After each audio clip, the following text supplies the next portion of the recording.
Oi, meus cuscuzes, tudo bom com vocês? Eu espero que sim. Se não tiver, eu profetizo que vai ficar. Comigo tá tudo bem, louvado seja Deus, porque Deus é bom o tempo todo, Deus é bom. Gente,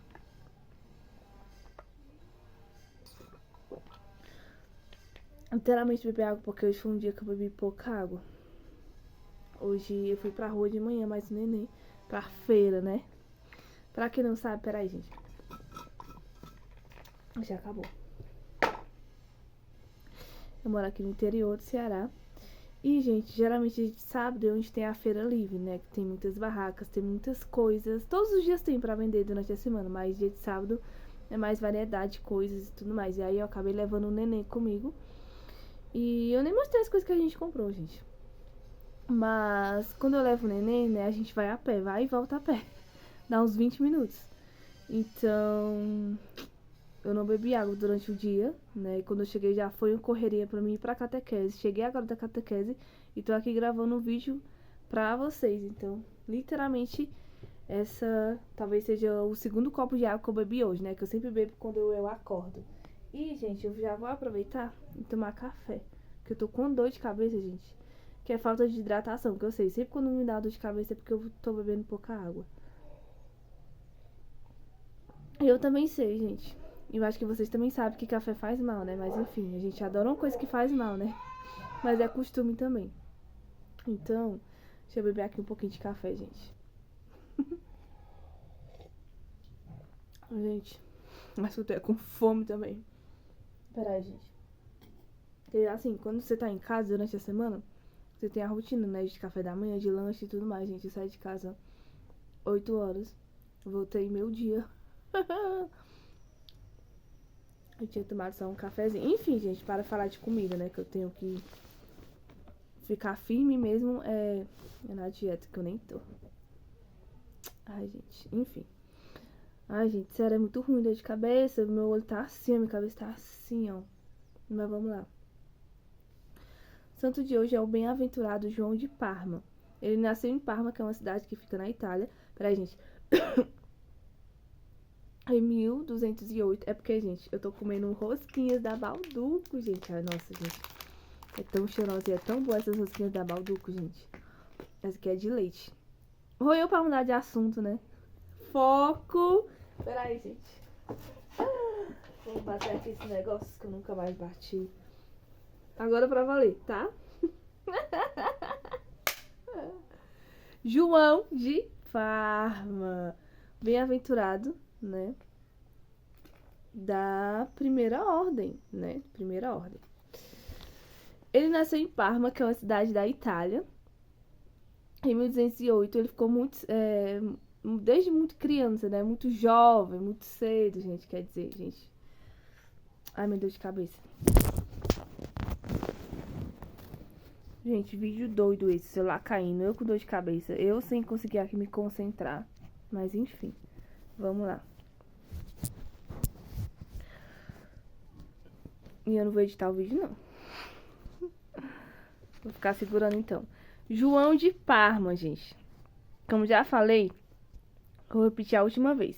Ele nasceu em Parma, na Itália, em 1208. Ele ficou órfão muito cedo de pai e mãe e ele foi dado, né, para os cuidados de um tio. O seu tio, ele também era franciscano e ele cuidava meio que de um espaço, né, de uma hospedaria, enfim, de uma casa, onde acolhia mendigos, leprosos, pessoas doentes, pessoas necessitadas. Então foi nesse ambiente que ele foi criado. O seu tio, ele cuidou muito bem da sua educação, ele teve uma excelente educação.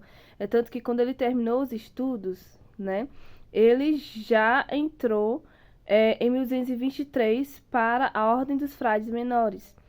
E, gente, ele se tornou doutor em teologia e música, entendeu? De tanto assim, tão inteligente, tão dedicado que ele era também aos estudos. Ele ensinou em Bolonha, Nápoles e Paris.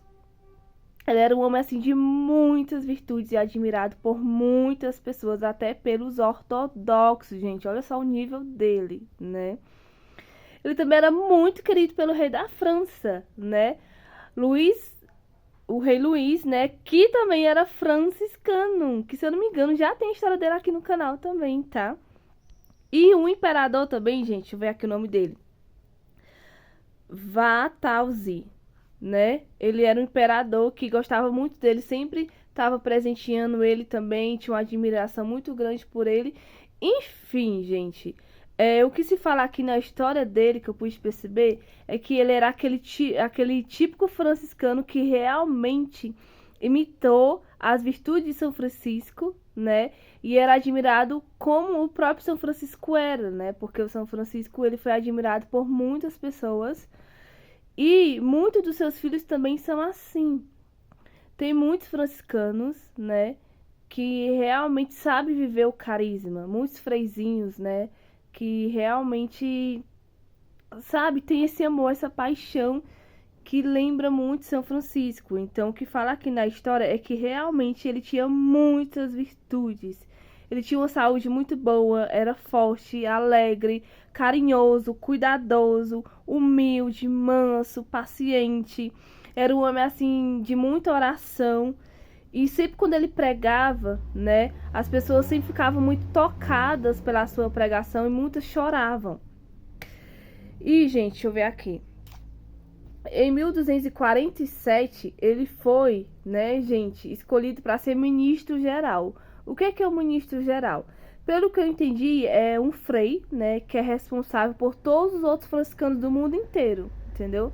Eu não sei se ainda hoje é assim, eu creio que sim. Então, assim, ministro-geral da ordem, né, é um padre que é responsável por todos, né, os religiosos, todos os freizinhos. E, gente, dentro, né, dessa sua liderança, ele realmente falava para as pessoas, né, mais o exemplo de São Francisco, como é que se diz, para que as pessoas voltassem, né, a viver mais o exemplo de São Francisco, estudar mais sobre a vida de São Francisco, o estilo de vida, né, que São Francisco levava, uma vida mais austera. E ele fez muitas missões visitando, né, muitos freizinhos, muitos mosteiros, muitas onde tinha, né, franciscano, ele ia visitar também. Então, assim, ele fez um excelente trabalho como ministro geral. Não ligue para os barulhos externos, tá? E assim, gente, né, como é que se diz, gente? Nessa missão, né, que ele estava como ministro geral, ele foi muito injustiçado. Muitas pessoas começaram a perseguir ele, gente. É uma coisa que eu fico literalmente incomodada, porque isso existe dentro da nossa própria igreja, né? Coisa que não deveria existir.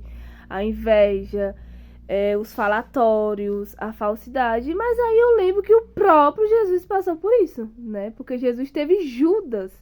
Então, né, ele foi meio que perseguido diante de tudo isso. E ele foi levado, né, gente, pra ser julgado, ou seja, pra investigarem, né, sobre essas coisas, sobre essas acusações. Só que ele foi liberado, não encontraram nada, né? Era tudo falso, era tudo mentira, fake news. Então, gente, ele se afastou e ele foi ter uma vida mais reservada, né? Mas continuando seguindo esse carisma maravilhoso que é o carisma de São Francisco, ele foi ser eremita. E, gente, ele... Como é que se diz, gente? A morte dele, né, foi no dia 19 de março de 1289. Toda a cidade que admirava ele, todas as pessoas que conheciam ele estavam, né, no seu enterro. E ele foi, né, gente, o seu culto, no caso, foi aprovado pelo Papa Pio VI, que concedeu também o título de beato. E é isso, gente. Eu sei que eu tô assim um pouco mal, mas eu espero que vocês tenham entendido essa história, tá? De literalmente um grande, grande franciscano, João de Parma. Um homem assim de grande exemplo, que seguiu mesmo à risca, os detalhes mesmo, tudo sobre São Francisco. E hoje, né, é uma bem-aventurada. Então, bem-aventurado João de Parma, rogai por nós. Espero muito que vocês tenham gostado dessa história. Um cheiro pra vocês e paz e bem.